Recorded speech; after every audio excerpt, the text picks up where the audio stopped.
Hey, are you thinking about hiring a roofer?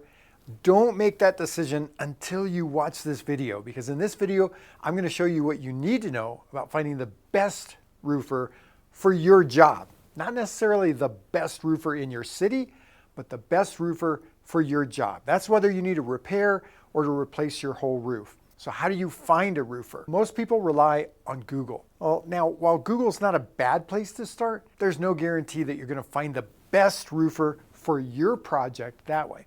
Google reviews can be helpful, but while they show you how other people feel about the companies, they don't tell you who's going to be the best roofer for your job. So here's what I recommend that you do.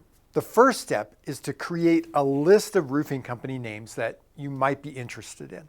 So you can find these on Google, but a better way to find good companies is to ask people that you know, friends, family, coworkers, people at your church, neighbors. These should be people that you know and that you trust.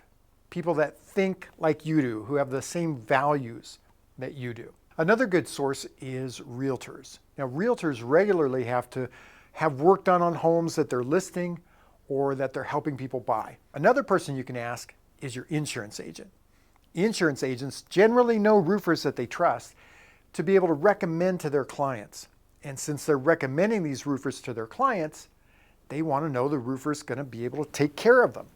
They don't want to ruin their reputation with their clients because they recommended a bad roofer. How big should your list be? I'm going to suggest that you have 5 to 7 names on your list. Now, don't get freaked out by that idea. You're not going to ask all these roofers for quotes. That's just going to be overwhelming if you try to do that. But you're going to want to have enough names so that you can start eliminating some of them and work that down to a short list. The next thing that you're going to want to do is to put together a list of interview questions that you're going to ask every roofer. Yeah, I said interview questions. Guess what? You're going to interview the roofers. This is somebody that you're potentially going to give tens of thousands of dollars to. Why would you not interview them? Now, I recommend breaking the questions into ones that are non-negotiable for you and ones that are negotiable. And what I mean by that is that you should have questions on there that you're not willing to compromise on, and then those that you might be willing to compromise on. For example, one question you could ask could be, is there going to be somebody at the job site throughout the project who speaks English? Well, that might be non-negotiable for you because you want to be able to communicate with somebody throughout the job. Or that might be negotiable for you. It may not matter to you if you can't communicate with somebody on the crew, or perhaps you can speak Spanish and would be able to communicate with the crew even if nobody speaks English. So I put together a list of questions that you can ask in these interview sessions. So if you want a free copy, send an email to the address below and we'll send you a PDF. But in addition to the questions I have, you're going to want to come up with questions on your own that are important to you. For example, if you're concerned about whether or not the contractor is going to put a portable toilet in front of your house, you're going to want to add that question to your list. Now you're ready to actually begin interviewing.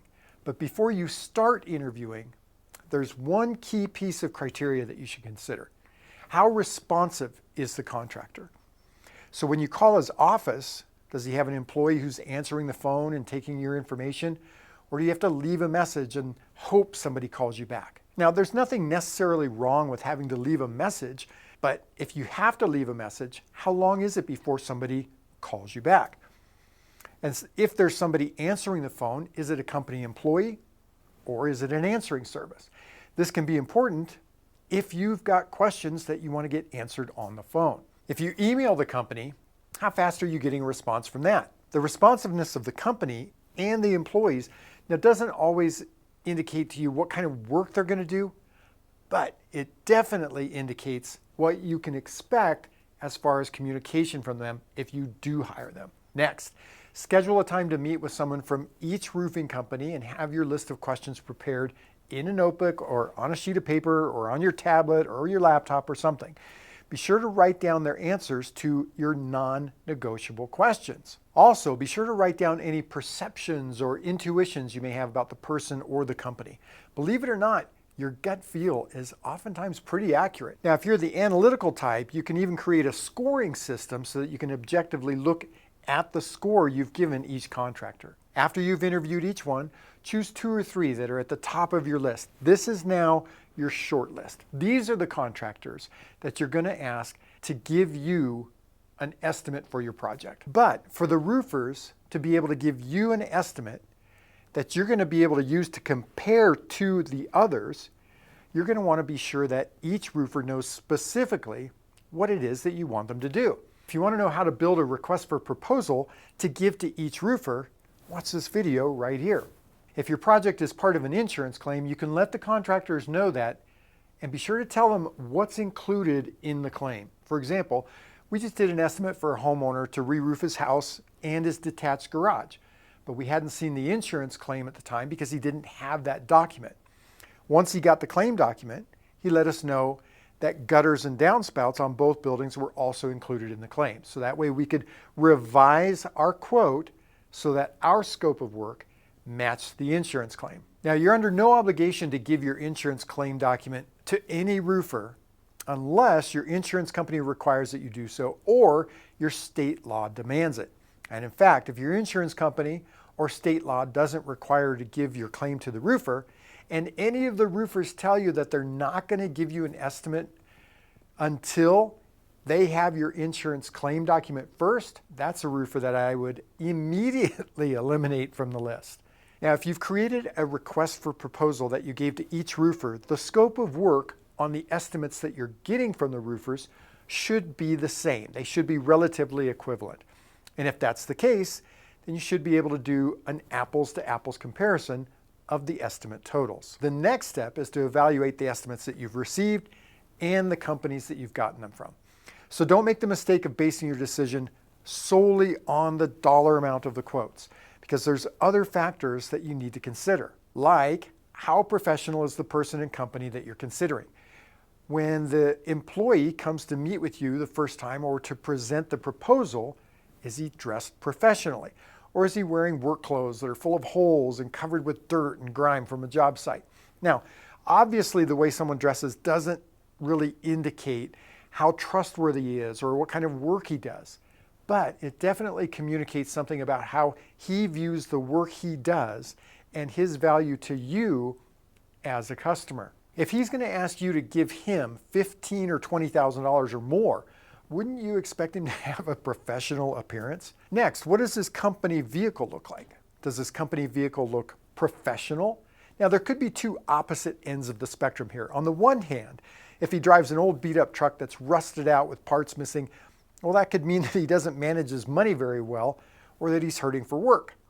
On the other end of the spectrum, if he's driving a brand new $100,000 truck, that also could mean that he's not managing his money well. He could be deep in debt, which could be jeopardizing his company. Now, I'm not saying that the appearance of his vehicle determines how trustworthy he is or what type of work he does, but it's definitely one more thing to use to kind of gauge who you want to work with. Next, does he speak to you in a professional, courteous manner? If he uses rude, profane, or crass language, that could indicate that he has little respect for you.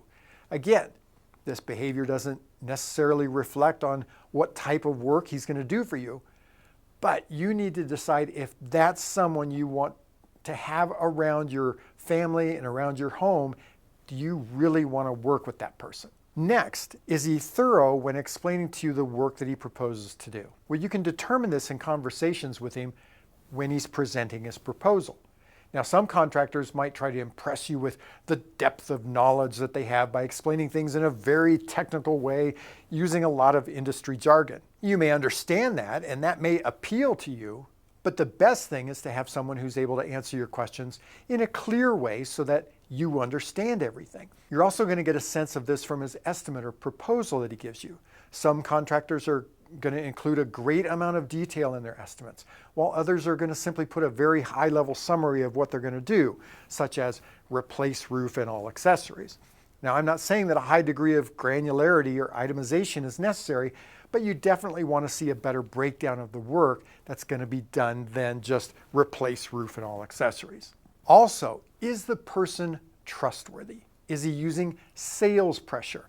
We've all experienced high pressure sales in some form or another, whether it's someone who's trying to gets you to make a decision right there on the spot, or someone who's unnaturally trying to get you to buy upgraded products. That's called upselling. Then there's the person who just doesn't seem like he's being completely honest with you and he's just trying to make a sale. Now you're about to make an enormous purchase financially. Make sure that you're taking your time and doing your due diligence before you sign anything. Also, collect the facts and trust your gut. You can collect facts and that's definitely going to help you make a good decision. But don't distrust that feeling that you've got in your gut.